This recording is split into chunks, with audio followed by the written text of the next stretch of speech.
Perdão, para mim, é o maior privilégio de exercício de fé que eu tenho na vida. Perdoar é o maior privilégio de exercício da fé que eu tenho na vida. Repita isso comigo aonde quer que você esteja me assistindo. Perdoar é o maior privilégio de fé que eu tenho na vida. É perdoar. E a minha fé cresce na medida em que eu perdoo, em que eu perdoo, em que eu perdoo, ela se dilata. Ela se torna enorme porque, como diria Jesus, em verdade eu vos digo, é mais fácil transplantar um monte de um lugar para o outro do que transplantar um monte de amargura do coração para fora da vida. Para fora da vida. Portanto, o maior ambiente de exercício da fé é o meu coração em estado de perdão, de graça e de prática dessa palavra. Daqui a pouco eu te digo por quê, que esse é o maior privilégio que eu tenho e que você tem. O texto prossegue. Se tiverdes fé como um grão de mostarda, direis a esta moreira, arranca-te e transplanta-te no mar, e ela vos obedecerá. Essa é que é a coisa linda. Ela vos obedecerá. Essa coisa obedece a gente. Nós somos maiores, escuta bem aqui. Eu sou maior do que qualquer mágoa de sentimento, de emoção, de trauma emocional, de trauma afetivo, de trauma relacional. Essas são as coisas que mais adoecem a gente. As pessoas ficam com muito câncer por causa disso. Somatizam tanta coisa por causa dessas raízes da morte entrando em nós. Elas se somatizam, são raízes emocionais, afetivas, mas que se transformam em raízes físicas, se transformam em cânceres. Gente muito magoada por muito tempo tem uma tendência a ver todo tipo de tumores, de cânceres. E esses são os mais profundos. Alguns outros vão desenvolvendo mesmo todo tipo de doença de pele, ou de alergias incuráveis. Nem todas as alergias ou doenças de pele têm a ver com isso. Mas eu estou dizendo que esse tipo de atitude tem um poder enorme de estourar em órgãos de choque na gente para todo lado, sem falar no coração, não é? O coração e os intestinos. Os intestinos. Quando você é alguém que internaliza essa caca da raiva, da amargura, da vingança, cara, isso vai para o teu intestino, que é inteligentíssimo. Hoje a gente sabe que tem 90 bilhões de ligações neurais no intestino. Há muito tempo que a gente sabe que ele era o segundo cérebro. Agora estão começando a suspeitar que ele seja o primeiro cérebro, o intestino. Aí é uma ironia enorme, porque se ele for o primeiro cérebro e não o segundo, ele é o primeiro cérebro no lugar onde toda a caca é guardada. Que ironia extraordinária se isso for assim. Mas não precisa ser o primeiro, pode ser o segundo. Ele é um órgão de choque poderoso. A gente guarda coisas, a gente se enraivece por meses e anos. Tem gente que fica com tanta raiva apenas alguns meses, não faz nem ano, e já estoura estoura uma coisa no intestino, ou então é o coração que não aguenta e vai adoecendo. Daqui a pouco vão surgindo todo tipo de arritmias, de taquicardias. A pessoa pensa no outro e galopa, e vai. Se já estiver com alguma deficiência cardíaca, é o prato cheio para o infarto. E para problemas mentais, transtornos mentais, a mesma coisa. Você não perdoa, guarda aquilo ali, aquilo se transforma num pensamento fixo. Ou você se torna um ser neurótico, às vezes incurável, ou um paranoico, absolutamente angustiado, porque o que você guarda no coração contra o outro é o que você projeta, imaginando que o outro tem contra você. Então, como você passa o dia pensando mal do outro, você imagina que o outro passa o dia pensando mal de você.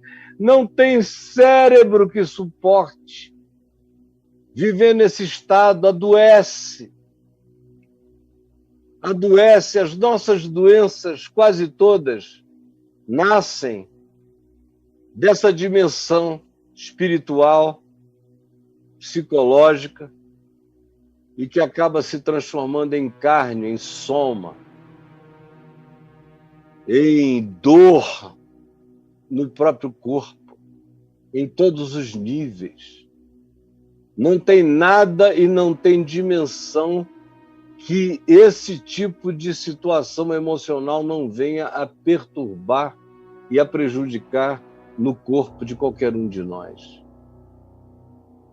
Quando Jesus manda perdoar, ele está fazendo isso e dizendo isso porque a única coisa que quebra karmas, quebra maldições, quebra auto-enfermizações, quebra o poder do autoadoecimento, quebra o ciclo que gera transtorno obsessivo, compulsivo, de naturezas diferentes e variadas em nós. Quebra aquele mau humor que, quando se torna crônico, pode vir a se tornar em bipolaridade, você não sabe nem por quê.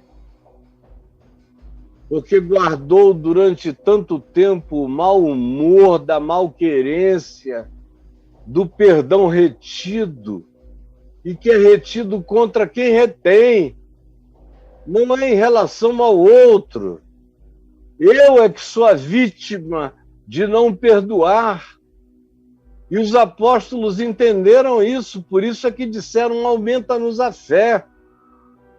E eu estou aqui pregando para que a sua fé seja aumentada, porque a fé vem pelo ouvir, e pelo ouvir a palavra de Deus. Eu sei, eu estou pregando há meio século, eu sei o que essa palavra que eu estou dizendo produz como medicina para o corpo, medicina para a alma, medicina para a mente. Eu não estou inaugurando uma era, eu sou fruto dessa compreensão e eu tenho visto esse benefício alcançar milhares e milhões de pessoas, sobretudo aqueles que tinham e têm dificuldade de perdoar. Esses são os primeiros a precisarem dessa fé que se efetua pela prática. Você mesmo que está dizendo aí: Caio, eu não consigo. Consegue, cara. Eu não sou feito de outra natureza, além da tua. Sou igualzinho a você. Consegue. Consegue, eu sei que consegue, a partir da minha experiência com Deus, nesses 48 anos de fé, eu te digo, você consegue, é possível. Era para eu ter morrido de maus tratos, mentira, inveja, vingança, ódio, amargura, tudo isso que jogaram contra mim e setas inflamadas do maligno há muito tempo. Há muito tempo, e eu digo a você, qualquer que seja a doença que eu tenho em mim, comorbidade do diabetes, não foi ninguém que botou em mim, não fui eu que desde menino que era doido, pô, leite condensado, comedor de rapadura, foi falta de disciplina minha, foi estresse de viagem sobre viagem, todo dia, não é exagero, todo dia viajando, todo dia sem hora para dormir, sem hora para comer. Meu Deus, era um prato cheio para o diabetes. Eu vinha sendo advertido há mais de 30 anos. Então, o responsável sou eu, não foi ninguém. Não foi ter guardado nada contra alguém. Não foi. O coração tem uma dimensão dele que é congênita, que matou o meu avô paterno, que matou 3 dos meus tios diretos em família, que atingiu o meu pai, não o matou, mas ele teve que colocar estentes e ter cuidados especiais. Então tem uma dimensão genética. Não foi ninguém não, porque Deus é testemunha de que houve um tempo, entre 99 e 2004, em que eu andei um tanto magoado com algumas pessoas, mas era uma mágoa tão leve que eu não pensava no assunto o dia inteiro, o tempo todo. Eu só pensava no assunto quando alguém me trazia aquele assunto com aquele nome. Do contrário, eu nem pensava. E aí, logo eu fui vendo que eu não era assim, que eu não nasci assim, que eu não tinha vivido assim, que eu não iria morrer assim, que eu não seria a Gabriela daquela amargura. Não. E pela fé disse não. E em dizendo não, o coração obedece. O coração obedece. O coração obedece à autoridade da tua fé no Espírito. O coração obedece. Que é isso, meu coração? Para com isso. Tu não nasceste para isso. Eu te ordeno, para com isso. E toda vez que queria se levantar, eu abençoava aquele em relação, ele queria se levantar e ele perdia a fala, perdia a voz, perdia o espaço, até que cansou e pronto. E eu andei sobranceiro, vitorioso. É pela fé que a gente resolve isso. Eu teria tanta história de coisas gravíssimas que me fizeram e não restou nem raiz nem ramo. Está todo mundo limpo, todo mundo redimido, todo mundo perdoado, até quem não sabe, até quem não voltou. Está limpo e perdoado. Fazendo assim, eu sou o maior beneficiado. Essa é a fé que vence o mundo. Porque o mundo tem vitória sobre mim quando planta seus sentimentos perversos, suas emoções confusas, seus espíritos de antagonismo. Aí ele me vence. Mas quando eu ando nesse espírito, eu venço o mundo.